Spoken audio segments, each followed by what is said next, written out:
Jennifer's team were in crisis talks to cancel her This Is Me Now tour over poor sales, with pop princess keen to go ahead, as tickets are now being scalped for as little as $10 online. Lopez, 54, cut several shows and rebranded to include greatest hits. Live Nation advised her manager, Medina, to cancel in recent weeks. Jennifer Lopez was at the center of crisis talks over her upcoming tour, with organizers keen to pull the plug over poor ticket sales to stave embarrassment. But the singer and her manager refused, insiders have claimed. Lopez, 54, is hitting the road next month with a string of dates across North America in support of her 9th studio album, This Is Me Now. But with only a matter of weeks to go, she is still facing a worrying lack of sales, with blocks of seating still available at multiple venues, according to official seat maps on Ticketmaster, and resale sites scalping tickets for as little as $10. Now, multiple insiders have claimed Live Nation, the promoter behind the tour, recently suggested canceling all 30 dates, but no one, including her long-term manager Medina, was able to convince her. A few weeks ago, Live Nation met with J.Lo's manager Medina to suggest canceling J.Lo's tour, and because him and J.Lo are so adamant that the show must go on, it's going on, the insider said. Medina urged Lopez to create her latest album, This Is Me Now, which centers around the rekindling of her relationship with Ben Affleck 20 years after the two separated. According to Variety, Medina, who launched J.Lo's career in 1999, believed that her love story with the actor needed to be retold, and he told her, "Let me put you in touch with some writers who can help you transcribe this." The insider suggested a lack of appetite for her tour could be due to her being overexposed. J.Lo is overexposed and has put herself out there way too much, they continued. First it was her marriage, then her never-ending honeymoon, followed by a movie, then an album release. Then she felt the need to tell her and Ben's love story in a documentary that she funded called The Greatest Love Story Never Told. And now Benny allowed her to go on a massive tour. It is just too much. Affleck and Matt Damon's company, Artist Equity, financed the documentary, while Lopez self-financed her film, This Is Me Now, a love story for $20 million. Lopez's former publicist, Rob Shooter, uttered similar sentiments during an interview with the New York Post, claiming her mistake was thinking people still care about her love story with Affleck.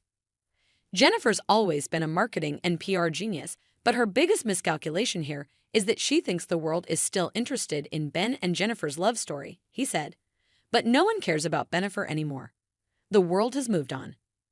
A second source told DailyMail.com that Live Nation held talks with Medina to prevent the embarrassment of Lopez performing to an arena full of empty seats. Live Nation is very concerned about the lack of tickets sold and doesn't want Jen to feel embarrassed when she goes out there and sees empty patches in the stadiums she is going to perform at, they said. But Jen has too much pride to cancel it, so it will currently be what it will be. They can't convince her to change course. A third source also confirmed meetings took place, telling DailyMail.com there were discussions regarding multiple options pertaining to the tour, but ultimately it was agreed on by everyone involved, Live Nation, the talent and management, that the tour would remain on course. Cancellations were announced, which was guided by Live Nation, and several additional dates were added. Jennifer is looking forward to the tour starting and seeing her fans at the shows. Live Nation and Medina for comment. Lopez announced her This Is Me Now tour in February, her first U.S. tour in 5 years. In March, she quietly canceled 7 dates in Cleveland, Nashville, Raleigh, Atlanta, Tampa, New Orleans, and Houston between August 20 and 31 amid slow sales. At the same time, she announced the addition of second dates in Miami, Toronto, and New York.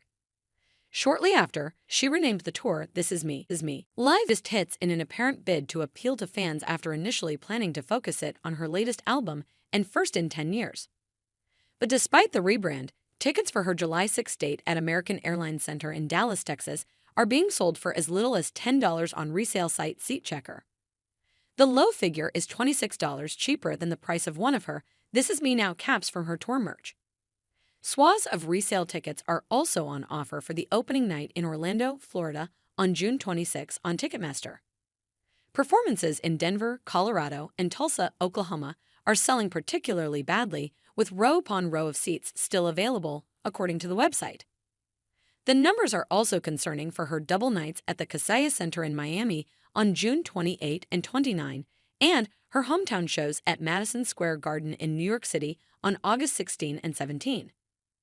Despite selling the majority of tickets for the first nights, numbers are abysmal for the second, in particular on August 17, the closing night of the tour, with large numbers of seats still available. VIP packages for the gig, which range in price from $651 to $4,198, are also proving difficult to shift. Other acts playing the 19,500-seat Esk Arena this summer include Niall Horan and Billy Joel, who are close to selling out, while Pearl Jam has sold out 2 back-to-back shows in September at full capacity. In contrast, there are a handful of locations that look close to selling out. These include Lopez's upcoming shows in Newark, New Jersey, and Canada's Toronto and Montreal in early August, where whole blocks of seating have been booked up. That Lopez's decision to rebrand may have been partly inspired by the success of her competitors Taylor Swift and Madonna, who have enjoyed hugely successful tours in the last 2 years.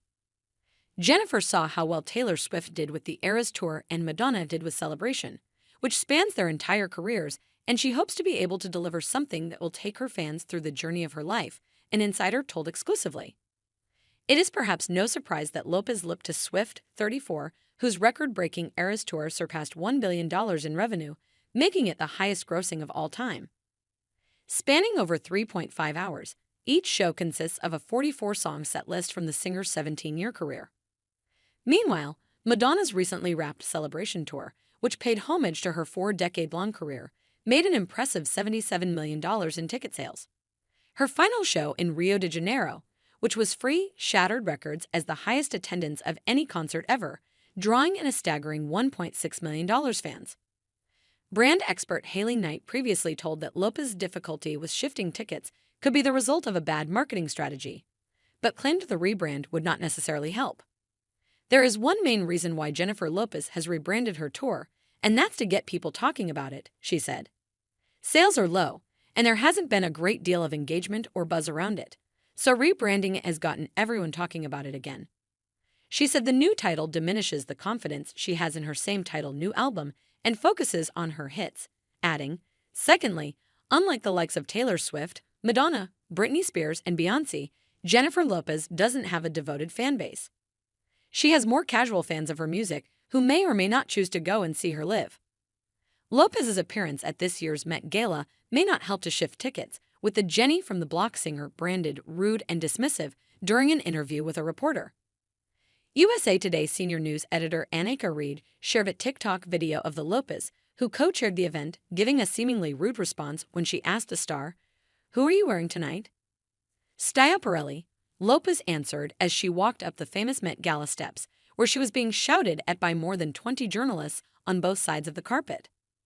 Social media users were quick to call out the Let's Get Loud hitmaker for speaking to the reporter like she was a peasant. "That's our humble Jenny from the block," one user stated, giving a nod to her 2002 hit track, in which she sings about how she will never forget her roots despite her fame and wealth. Reed, the reporter, poked fun at the fleeting interaction in her caption as she wrote that Lopez briefly told her about her custom Schiaparelli haute couture gown designed by Daniel Roseberry. "This is me." Live the Greatest Hits marks Lopez's comeback after a 5-year hiatus, following her 2019 tour that grossed more than $50 million. Her latest album debuted at number 38 on the Billboard 200, marking the first time she has missed out on the top 20. It also failed to reach the top 50 on the UK album chart, entering at a dismal 55.